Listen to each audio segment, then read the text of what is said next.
Okay, we're gonna need this for the video because it has been a fruitful reading gear. Also, you're bouncing on a stack of books right now, which is very on brand. Okay, so if you clicked on this video, I'm assuming you know what the deal is. We're gonna be going through all of the books that I've read so far in 2026, starting with January, ending with the first week of June. And I have my drink and my notes, so I am ready to go. Let's go ahead and get started with classics. All right, starting out strong, we have Anna Karenina by Leo Tolstoy, and this was my first 5-star of the year, as well as my first classic read of the year. This far exceeded my expectations. I had been planning to get into Tolstoy's work a little bit for years, and I just had never gotten around to it, but I absolutely loved this. I think that the author has such a gift for really being able to almost read minds in the way that he has characters from different social classes, of different faith backgrounds, with just very different philosophies on life, and the way that he's able to explain in detail their thought processes, it is just truly so impressive to me. Such beautiful prose and beautiful writing. Speaking of beautiful, I love this edition. Now, I did not purchase this stunning edition of the book until I had already read it and was like, this is incredible, I really want this in my collection. I had just rented the version that I read from the library, but I love it, and I'm like, I can't get enough of the design and everything. But I should really explain the plot to you guys very briefly. We're gonna keep it quick since there's so many books to get through. But Anna Karenina, as the title suggests, follows a woman named Anna Karenina. It is set in 19th century Russia, and it focuses primarily on the nobility, although there are some discussions of serfdom and whether people of the lower classes at the time deserve to be advocated for and to receive more educational opportunities. And there's some discussion of just social mobility issues in general. But anyway, Anna is I believe she's in her 30s. She was married at a very young age, has a child, is married to a man she respects but does not love. And at the beginning of this book, she is at a place where she really envies the youth and wishes that she had taken more advantage of kind of the pleasures and excitements and different opportunities that were available to her when she was younger. She makes some interesting decisions and kind of ruins her reputation, and that's all I'm gonna say about her. And then this book really focuses on two main characters, the other being Konstantin Levin, who at the beginning of the book is a bit more of a skeptic. He's not a moralist, he's not a religious man, and you kind of watch his life unfold as well as he kind of matures and tries on different hats, tries out different styles of living, and you just watch what happens to these two characters who are kind of foils of each other. One last thing I'll say is I loved the descriptions of nature in this book. What Tolstoy was doing the most, but in the best way possible. I even thought it was funny, there is a dog in this book who has its own voice. The narrative will just kind of pause, and then we'll get to hear, or read rather, what the dog is thinking. I love that. I'm sorry. Anyway, like if you are a classic lover and you have not tried Anna Karenina, just give it a try, I promise. Like it has those kind of Anastasia vibes to it as far as scenery goes anyway. So give it a try for sure. That is so good. The next classic that I read, I do not have a copy of, but it was East of Eden by John Steinbeck. I gave this book 4 stars, and I feel like that's a pretty generous rating. Just considering that I am an East Coast girl through and through, and I honestly, it's such a little detail, but I have such a hard time getting through like Western classics, books that are set kind of during the gold rush, Manifest Destiny type situation. It just is not one of my personal interests here, learning about dirt farming and the scrappy little towns. Anyway, just not my preferred kind of setting. That's just a personal preference. But the writing in this book was concise and yet very, very witty, very clever. You could tell that a lot of thought was put into it. This book also, there are a lot of analogies. It follows multiple different storylines and it spans across many decades, but there are multiple instances of analogies to biblical stories, particularly stories in the Old Testament. And if you're not Christian, you haven't read the Bible, I wouldn't worry about it because it's an incredible book nonetheless. It is not a religious book. So don't let that scare you off. This, I don't even know how to explain it to you because I don't think that you should know anything going in. It's another one of those, but this book really, it kind of explores the nature versus nurture question is what I would say it primarily looks into. Are we destined to become like our biological parents, like the people that raised us, or both, or neither? Like, can we escape our destiny? Can we escape our genetics? Can we escape our past even? But you also have these kind of foil characters where you have some of the most sinister characters that I have ever read about, and then you have the complete opposite as well. And so there's just a lot going on. I did want to read a quote from this book just so you can kind of get a feel for some of the little pearls of wisdom that are in here, or maybe even the writing style.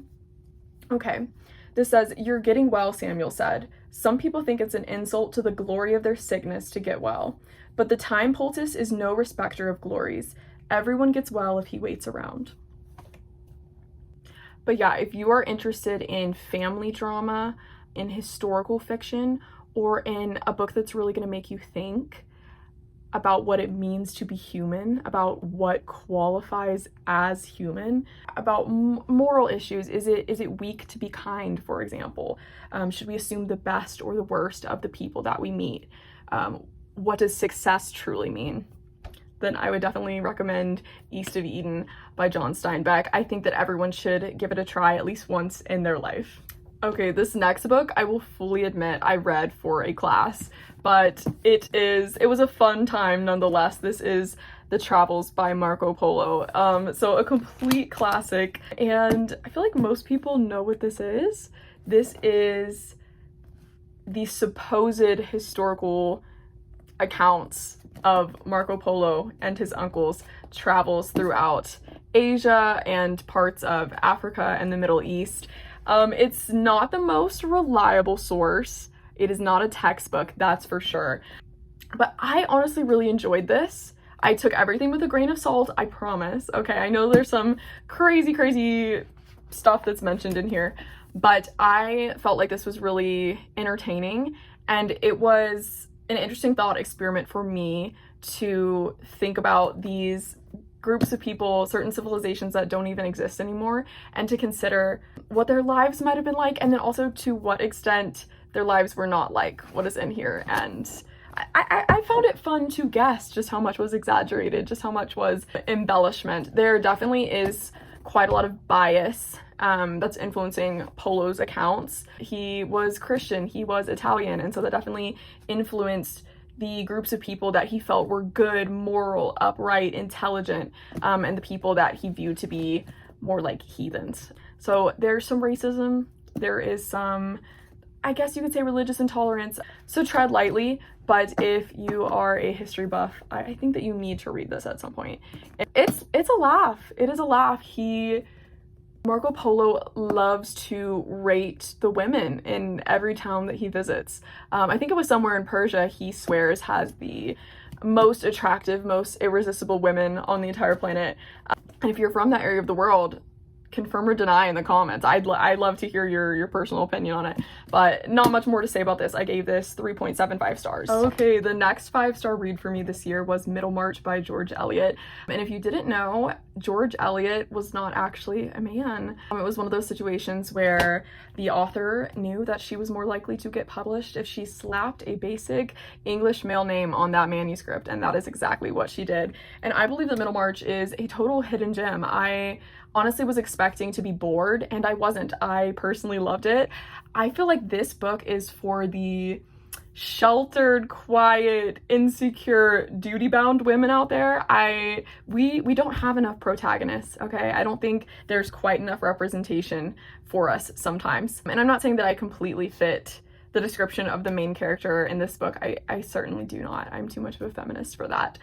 But I just felt like it followed a unique main character. She truly was unforgettable.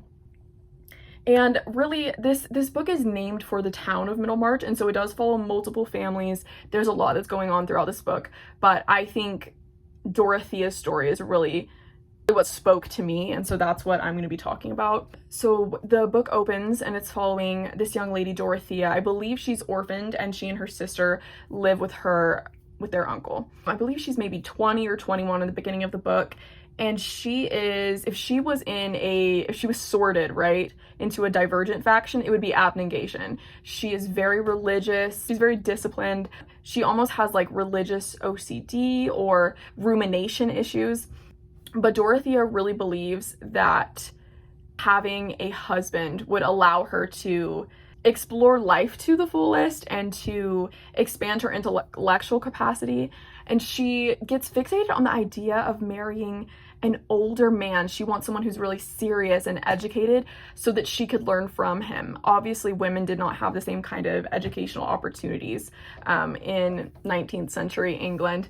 And so she wants to kind of be able to become an intellect and do good using her husband's money and using her husband's knowledge as kind of like a mentorship situation. And so it's very odd. She's going after the old men, but not for like any kind of gold digger reasons.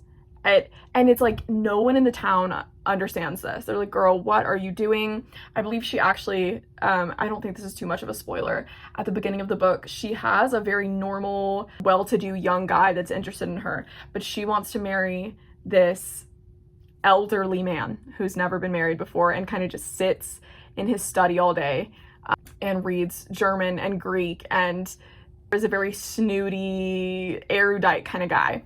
But anyway, Dorothea learns the hard way that that is not how the world works. And so she learns to find her voice and to prioritize herself throughout this book. You watch her age and you watch her realize what's really important and realize that she does not need a man to provide her value. She doesn't need someone to be, and she doesn't need to be an extension of a man in order to have worth and in order to have value. She is very religious, so in order to carry out God's work, she does not need to be someone's slave, someone's assistant. Like, this is just the way in which she was viewing marriage, right? And so it's an interesting read. Check it out. I also, something that I found funny in Middlemarch, honestly, is that like any other book of its time, there is one character in this book that is clearly written just to be kind of an example of why gambling is a net negative on society, right? To point out the ills of gambling. This is also present in Tolstoy's work, and really just, I guess it was a serious issue at the time. Even today we have guys losing thousands on sports betting apps, but I thought that was funny because the social commentary, it was not hiding, it was not subtle. But yeah, anyway, go ahead and check out Middlemarch. I would definitely recommend. I gave it 5 stars. I don't remember everything about it because it's been a few months, but Dorothea, like, her character arc is truly like nothing else that I have ever read. Alright, this next book is not one that I would recommend to everyone, and so I would make sure, if you're going to look into this one, to check trigger warnings. It is definitely a grueling, disturbing read, but I also think that it's a very important work of literature, and it was written to condemn eugenics, racism, sexism, the Freudian perspective, classism, and it was written in 1932, and there are just an eerie amount of parallels to the society that we have today. And that book would be Brave New World by Aldous Huxley. It is a dystopian classic, and it is set in a world where traditional reproduction is no longer allowed. It is no longer a thing. Babies are all kind of developed in test tubes. Think Jurassic Park at the beginning of that movie. Okay, and the embryos are specifically engineered by scientists to have certain intelligence levels, physical fitness levels. They intentionally create different castes of people. Based on what caste you are in, you are kind of assigned a job from birth based on what you're believed to be capable of.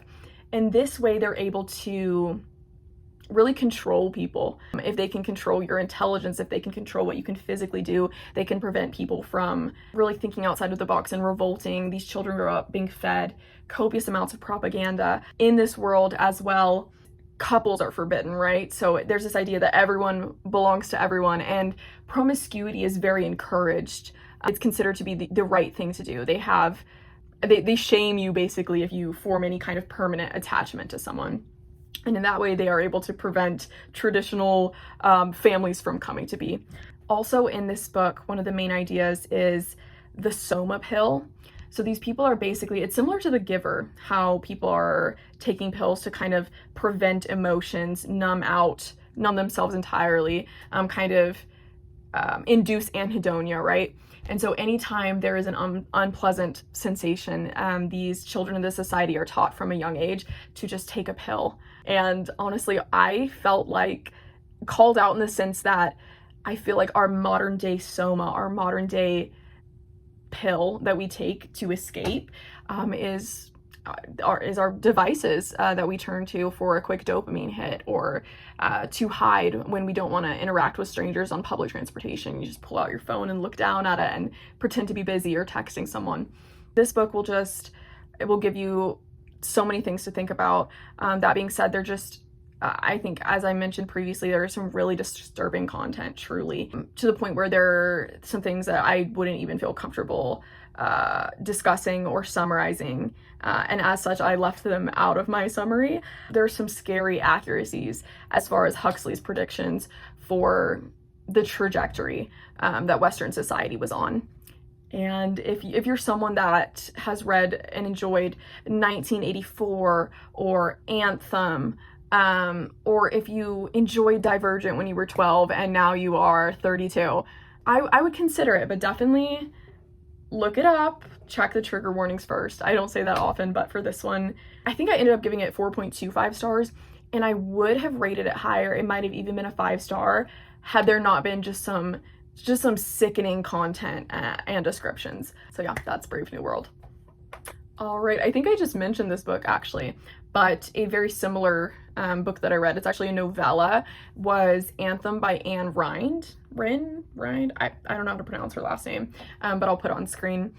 But anyway, I think I also gave this book maybe 4 stars, and there's not much to say about it. It's pretty short, but it's also set in a society where people don't really have an individual identity. They're assigned jobs from birth. They don't really have any autonomy whatsoever, and deep friendships and romantic relationships are completely prohibited as well.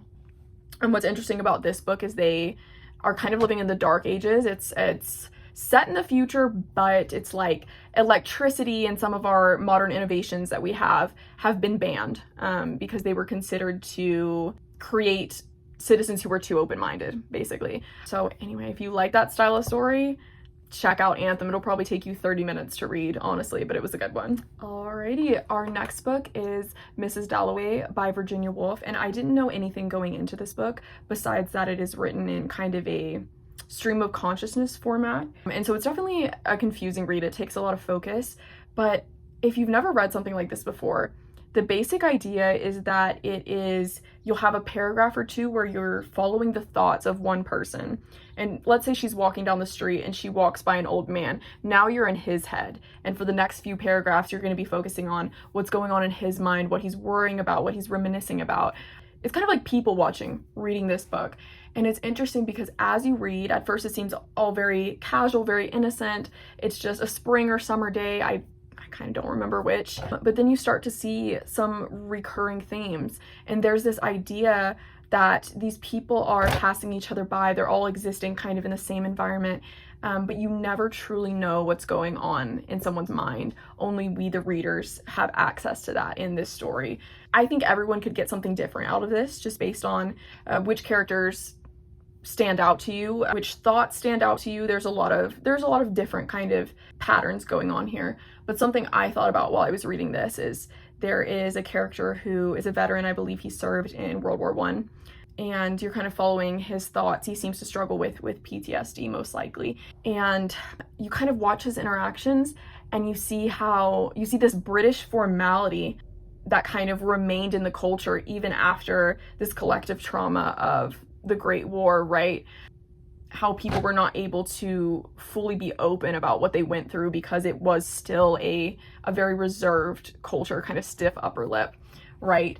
I think another main theme that I noticed was there's this idea that you cannot escape your past. You have multiple different characters who seem to be doing very well, and they've lived a lot of years, and they're kind of spending this entire day just reminiscing on people and moments from their past that they cannot necessarily get back, at least in the same way. One thing that I will say, just to preface kind of like a trigger warning situation, if you know anything about Virginia Woolf, she struggled a lot with mental illness, and she did end up taking her own life a few decades, I believe, after this book was published. But those kind of themes are still present in this book.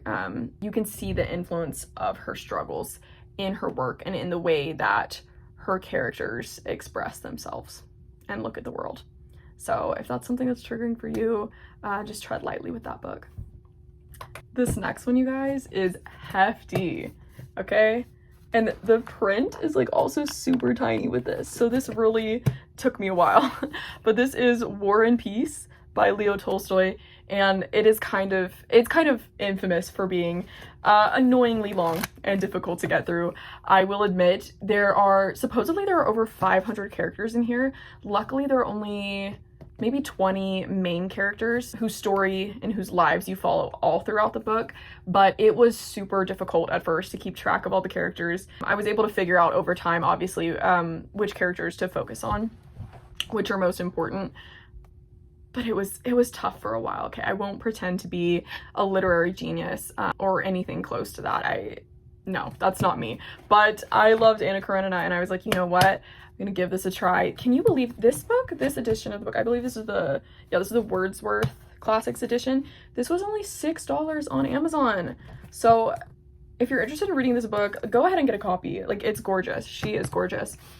But I would say that the main theme of this book, because obviously, like, I'm not going to give you a plot summary when it looks like this, right? Suffice it to say, it's about times of war and times of peace.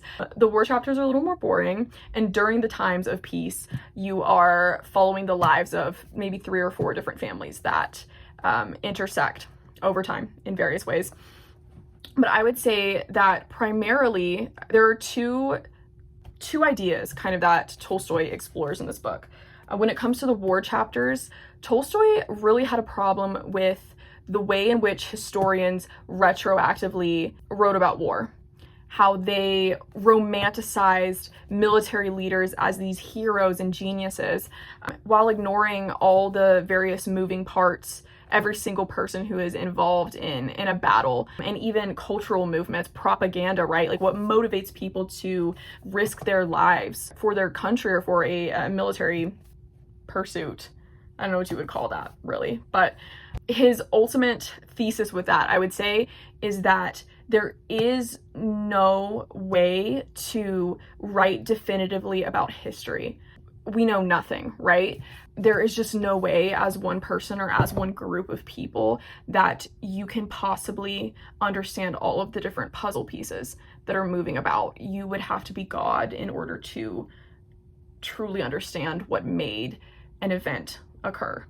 So I know that was long-winded, but trust me, he takes a lot of time in breaking down his arguments for why historians are stupid and we should not be idolizing Napoleon, for example, like in the case of this novel, or really any of our kings, our presidents, or leaders. It's just a bad idea. They are just people. And his idea is that life is kind of random. It just happens. Not everything is 4D chess, okay? And that's important to keep in mind when you're examining political matters, political events, political decisions in general, okay? And then in the times of peace, the book mostly examines human weakness, and through the lens of human weakness, Tolstoy is kind of examining the human capacity to change. All of the characters that we meet at the beginning of this novel are so incredibly different by the end of the book. They've seen war, and they've seen just the changes that come with age, and there's kind of this idea that change is natural and it doesn't even have to be predicated by some calamitous event. He had this idea really that there is no way for us to accurately predict our lives. And that makes sense if you look at Leo Tolstoy's life. And I really feel like he likes to put self-insert characters in his book. So there's always a young guy who starts out very cynical, very kind of lost, living kind of a hedonistic lifestyle, and he suddenly, maybe when he's in his 30s, he's usually way too old to be having this realization that a girl would probably have at 11 years old. He has this epiphany where he realizes the purpose of life, what it's all about, what is really moral, what is really true versus what is fleeting, right? So I found that to be funny. As far as characters go, the only thing I will say, Natasha got on my nerves so badly. If there was a Natasha scene, sometimes I just was like, I can't do this today. I really can't. And justice for Sonia, because if you know, you know. Sonia got did dirty. Justice for Sonia. If you have a life and you're employed, don't feel any pressure to get around to this book anytime soon, because it was a heavy lift. The very last classic that I'm going to be talking about for this video is The Bell Jar by Sylvia Plath. Now, The Bell Jar I ended up giving 3 stars. It was a little bit dull at times. However, I track my books on Fable, and so I felt like I had to give it a rating, but I honestly, knowing that this book is semi-autobiographical, and that it is based, not even loosely, on the author's life, I just felt odd about giving it a rating. So, you know, take the 3 stars with a grain of salt. This is a pretty well-known book, so I feel like I don't have a lot to say about it. I don't have a lot to add to the conversation just because it's not a subject that I am an expert on. But this book is set, I believe, in the early 1950s, around 1953, and it follows a 20-year-old woman, and it's a coming-of-age story. And I guess it's about her kind of struggle to figure out what she wants to do with her life, and her frustration that it's not happening as seamlessly and as quickly and painlessly as she would like it to. And it kind of follows her struggles with mental illness and her descent into what she refers to as madness. There's definitely some humor in this book, but I felt at times like, am I even allowed to laugh? Because the subject matter was pretty dark.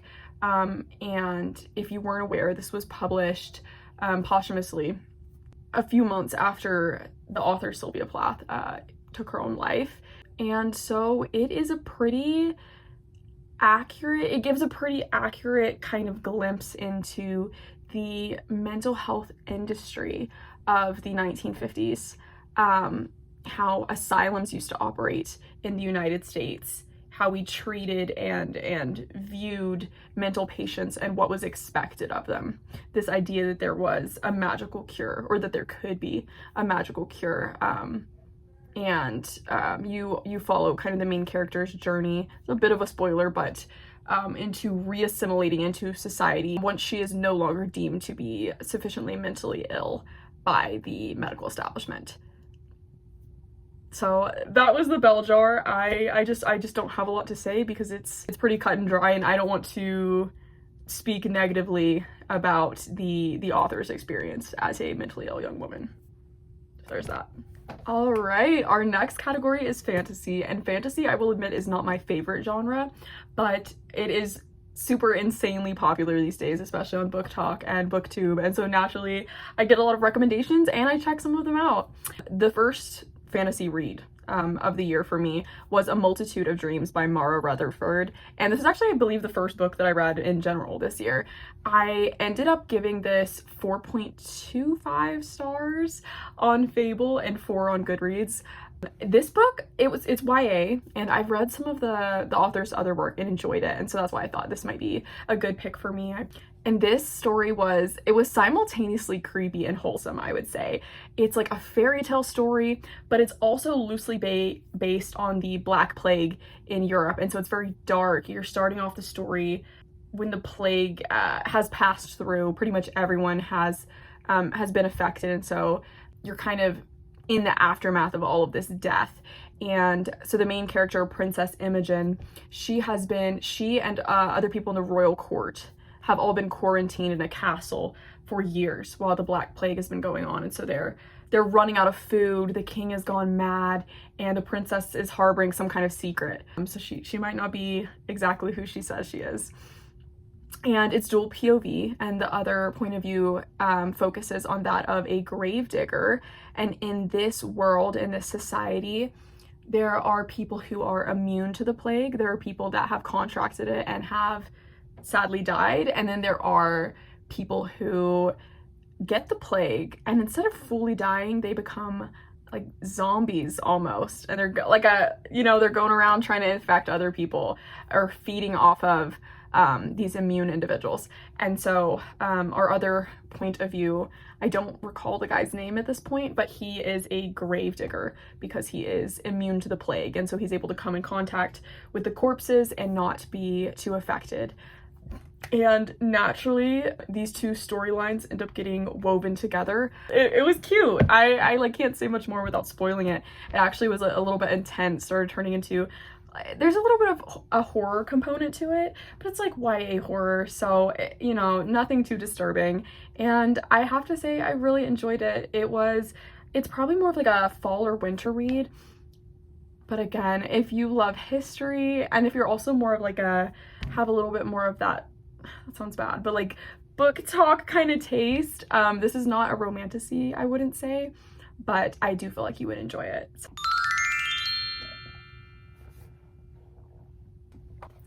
The next fantasy book that I read this year was the third and final installment in the Emily Wilde series. This was Emily Wilde's Compendium of Lost Tales, and this series basically follows two what are called dryadologists in this world, and in their world, fairies are real, and they live in these fairy realms that can be accessed through portals in our world. And so this is set in, I believe, the early 1900s in both England and some fairy kingdoms and various other strange, you know, fictional places. And you have Emily Wilde, our main character. She's kind of this curmudgeonly scholar, you know, has her PhD in fairy studies or whatever it might be. And as well as her kind of funny, kind of quirky, way too arrogant academic rival whose name is Wendell Bamblebee. So in this third book, since I don't want to spoil the whole series, I'll just say that these two characters find themselves exploring a fairy kingdom, a fairy realm that is constantly going through political upheaval and unrest. And they've got a mystery to solve, they've got a kingdom to save. It was very cozy, very cute, but it didn't leave me with much to think about, and I had sandwiched it, you know, kind of in between two classics. And so yeah, very light, not a beach read, but kind of like a mountain cabin weekend kind of read. Not that I have a cabin in the mountains, but if I did, this would be the kind of book that I would go for. So just an amazing cozy fantasy series by Heather Fawcett. I did not mention that, but it's by Heather Fawcett. Look it up, the Emily Wilde series. It is amazing. All right, and then since I grew up loving The Hunger Games and Haymitch is one of my absolute favorite characters, I had to check out Sunrise on the Reaping. I think I ended up giving it 4.5 stars. I thought that this was so cleverly plotted, though I do think that some of the plot points were almost too convenient. It did feel a little bit like fan service. And I think another thing that threw me off a bit, although this is just kind of how a prequel works, is I obviously knew that Haymitch is going to win this competition, which means everyone else is going to die. And so then the whole thing is you're kind of just reading the book and figuring out like, how's this character gonna die? How's this character gonna die? And so it's like dark and it's like it's a little bit uncomfortable, but obviously masterfully done. Suzanne Collins knows exactly what she's doing, and it did get me, it's so sad at the end. It didn't need to be that sad, but it got me really excited to see the movie in November. But read the book first. I'm not saying you shouldn't read the book first. It was great. I don't have much else to say about it, unless you want to hear about the gruesome deaths of all these teenagers, which I don't think that you do. So let's move on to the next book. Okay, welcome out. It is clearly the next day. I had to take a little break because life gets busy and I have 2 jobs at the moment. But the next book that we were scheduled to discuss before you were so rudely interrupted by me explaining my change in appearance is Anastasia by Sophie Lark. And so, as you might have guessed by the title, this is a retelling of the story of Princess Anastasia, Countess Anastasia, I don't know what they would call her, but she was one of the Romanov children. And the Romanov family, if you did not know, was the Russian royal family prior to the Communist Revolution in 1917, and they were executed. But there were rumors that Anastasia escaped and lived some sort of mysterious life that no one really knows the details of. And this was Sophie Lark's magical twist on that whole idea. I unfortunately ended up giving this book 2.75 stars, which isn't horrible. I just tend to be a little too nice. And so I would say that most books that I read get at least 3 stars. She had me in the first half. I really felt like there was just evocative imagery in her writing. And so if you're someone who loves to read for the sake of vibes, you might really love this. I think also, if you like that historical time period, I had just been reading a lot of Russian literature this year, and so I was thinking about Russia and the history of it, and especially some of the really cultural gems that they lost due to the revolution and the creation of the Soviet Union. This book, though, to me, I was cringing at times due to the writing. I feel like it was, and I am normally the last person to complain that a book is too long. I love a lengthy novel, but this is about 800 pages, and I really feel like for what the story was and the plot beats that I could identify, it could have benefited from some additional copy editing and trimming. It was just excessive, and the writing struck me as that of a YA novel, really. It just was a bit juvenile, if I'm being honest. And I am, obviously. There was some adult content in this book, and there were a lot of pretty dark themes. There, for example, are even labor camps in this book. But yeah, it read as a novel that I would say most likely high schoolers would enjoy, and while it was probably a little bit too mature for that age group. And so I just felt like something was a little off there. And with that in mind, Anastasia grows up in the palace, and in this world there is magic. So Rasputin, our villain, he has magical abilities, and then at the offset of this novel, Anastasia has not grown into her magical abilities yet, but that is definitely an aspect of this book. So there is a magic system. It was very confusing. I don't think that it was particularly well done, but there's a young boy who's a Cossack, I hope I'm pronouncing that right, and he has been captured and is being raised by the Romanov family, kind of as like a second-class citizen, and that is who becomes the love interest in the story. And I thought that was an interesting idea, especially the kind of childhood friends aspect of it. That being said, I felt like the plot focused entirely too much on the romance, in that even when there were these really grim scenes where people were dying and horrible stuff was taking place, it seemed like ultimately the purpose of these scenes was only to move the romance plot forward, and I did not like that. I did not care for it. I felt like we were supposed to assume that these two were soulmates and there was all this emotional depth, but none of those interactions were really shown in the first half of the book and in their early years in life, which is when we're told that these things developed. And that's really all I have to say about that. If you like the idea of the story and you're willing to read through 800 pages to see if it's for you or not, you could give it a try. You could always DNF it. I personally did not feel like this book was worth the read, but that's just me. The next book that we have to talk about was the first Japanese translated fiction that I've ever read, and I was super excited to give it a try. It was The Vanishing Cherry Blossom Bookshop by Takuya Asakura. I hope I pronounced that correctly, and I don't remember who the translator was. I am so sorry, but I can put their name here. I would describe this, there is no main character. There are no main characters, really. This book is made up of multiple, not particularly related short stories, and they're all connected by the presence of a magical cat that appears, and these main characters of each of these cute little stories are all kind of at a crossroads in their life, and they end up following this cat, and they wind up in a vanishing bookshop. And this was not just low stakes, this book was no stakes, which I actually really enjoyed. I think I gave it 3.5 stars in hindsight, just because I don't feel that I connected a whole lot with some of the characters, but it was cute. I don't remember much about it at this point. The vibes are theirs though, so if you want something to read, like a nice bedtime story, super quick as well, I believe it was maybe only like 200 pages, I would definitely recommend checking this out. And I would totally be open to reading more Japanese translated fiction. I wasn't really sure what I was getting myself into, if I was gonna like that kind of style that's popular in Japan at the moment, but I liked it.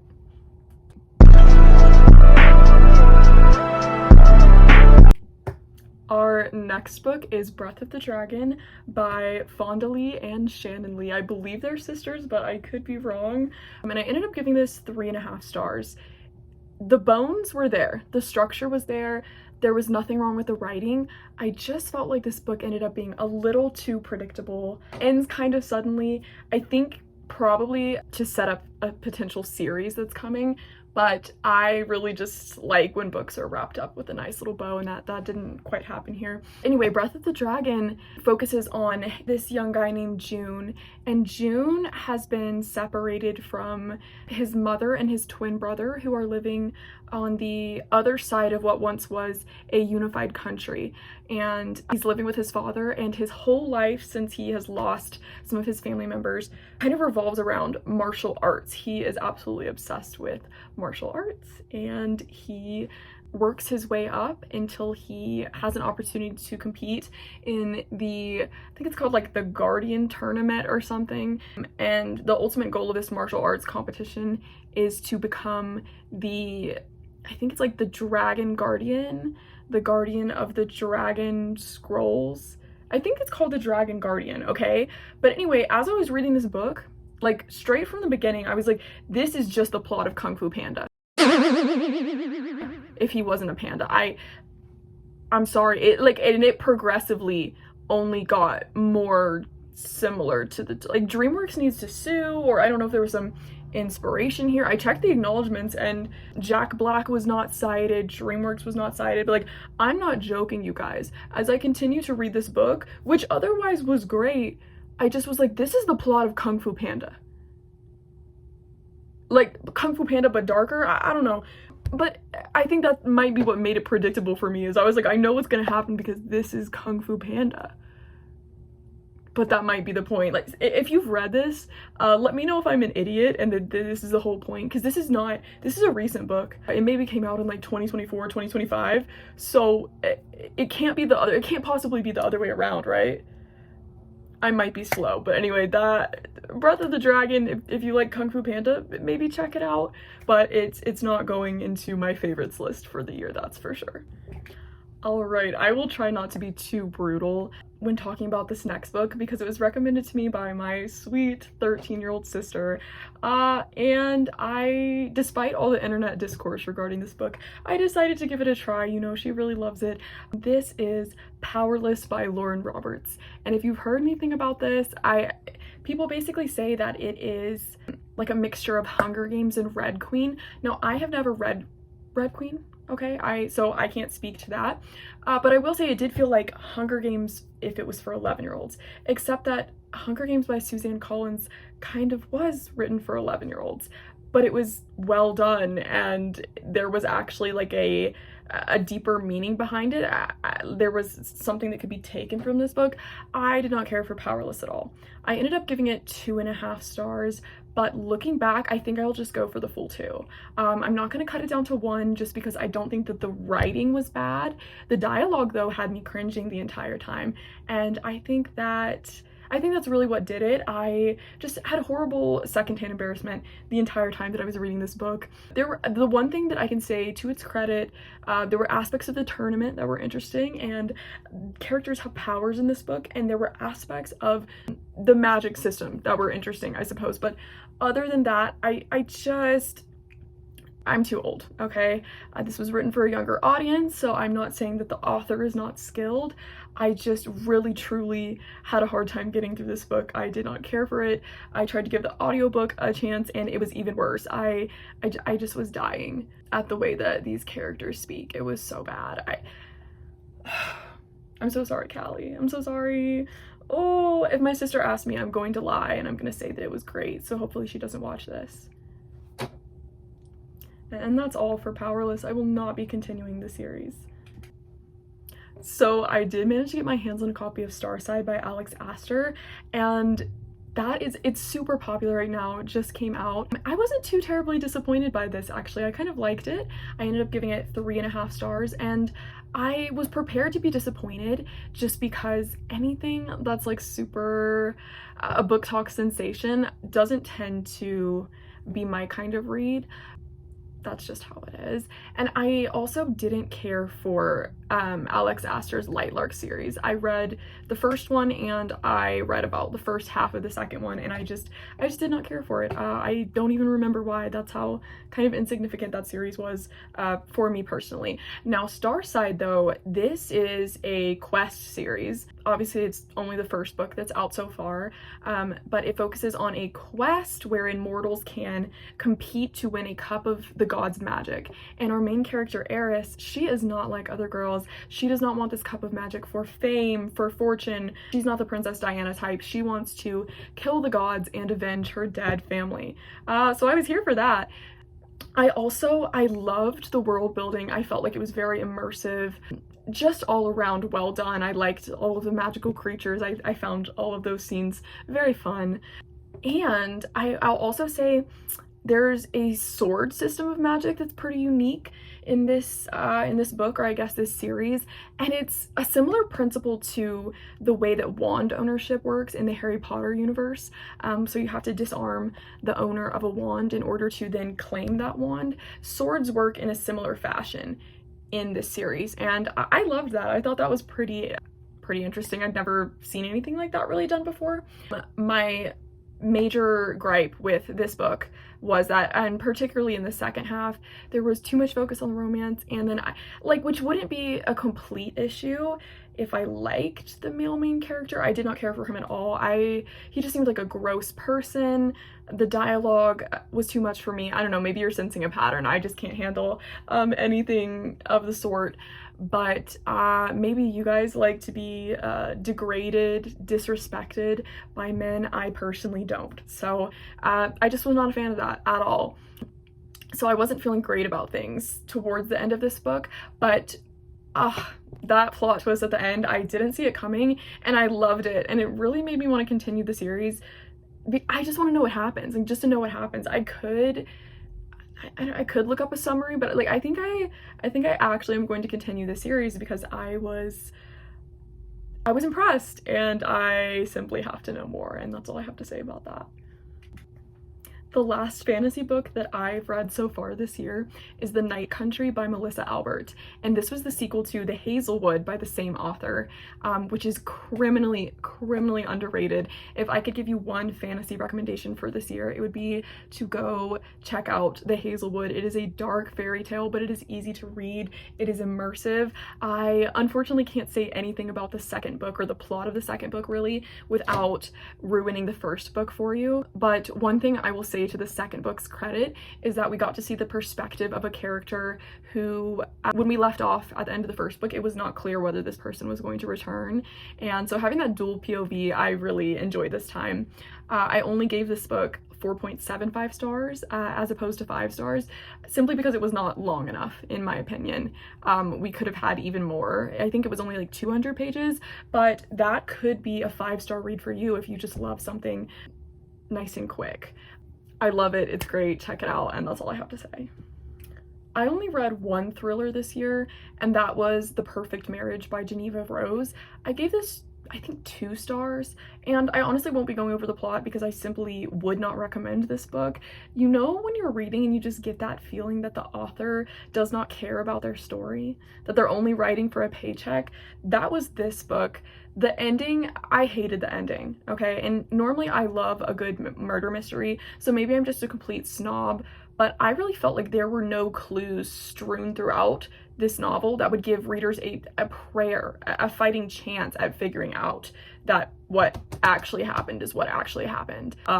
Don't waste your time on this book. I said what I said. So I am not a fan of horror typically, but I decided to give a gothic horror a chance this year because I'd heard a lot of good things about Mexican Gothic by Silvia Moreno Garcia. And this book is set, I believe, in 1920s Mexico. And our main character is kind of an unruly young woman, not very responsible. She's from a pretty wealthy background. And she has a cousin around her same age who has recently been married and moved to the countryside to this old manor with her husband's family.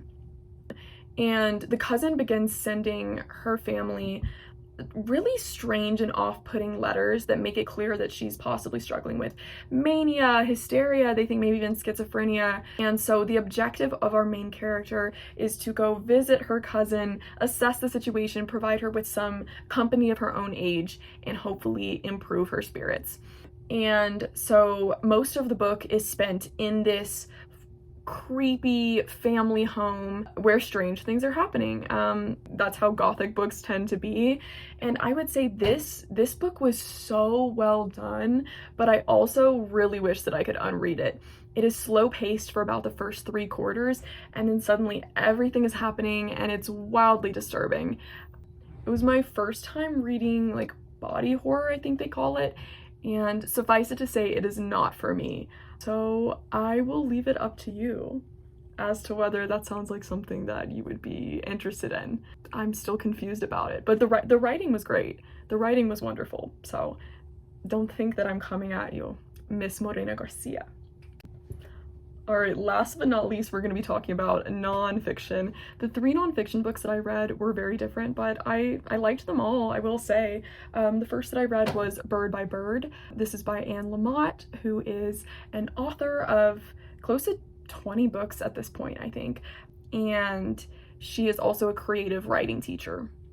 Or was, now she's 72. But I was really surprised by the wit and the irony in this book. I just really loved kind of the light tone that Anne uses to deal with kind of the ups and downs of trying to be a writer and what it means to really be a writer, what it takes to get published. There was nothing like truly groundbreaking, but it was solid practical advice that she gave for sure. And I also watched a like an hour-long interview of her recently, and she seems like such a calm, measured woman. She had some really awesome things to say, and so I might link that down below for you guys, just so you can get a sense of who she is and decide if maybe this would be a good book for you as well.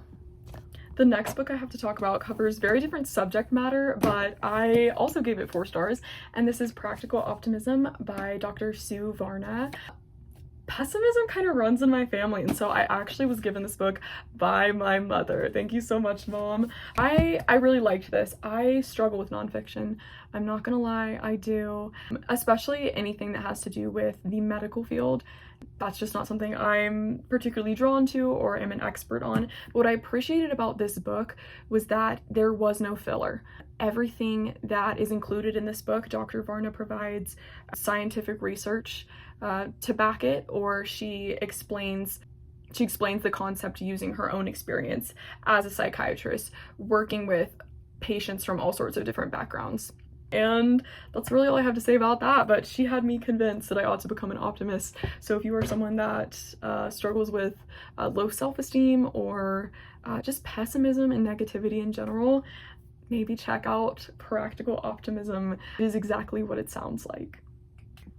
The very last nonfiction book that I read so far this year was actually a memoir, and it's called Told You So by Macy Neely. Now, Macy Neely in recent years has become somewhat of a reality TV star, but before that, she had a bit of a tumultuous experience in her 20s, and so this book is primarily about a woman's experience navigating an abusive relationship, grief, single motherhood, and then also judgment from her community for getting pregnant out of wedlock as a religious woman.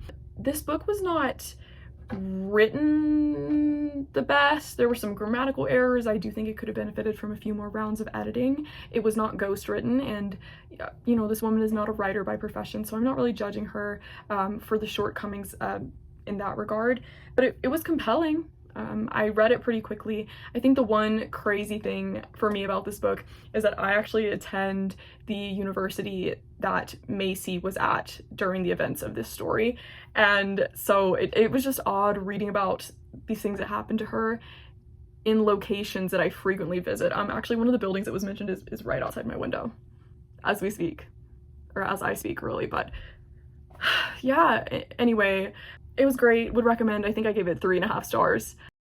Okay, that does it. Those are all of the 23 books that I've read so far this year. Let me know what you think of these books if you have read any of them. I would also be curious to know just what you guys have been reading lately, the good, the bad, the ugly. And lastly, if you're watching this video right now, you are on this planet for a reason. So this has been enough internet for today. Maybe go outside for a change. And before you do, consider subscribing, and I will see you guys later. Bye!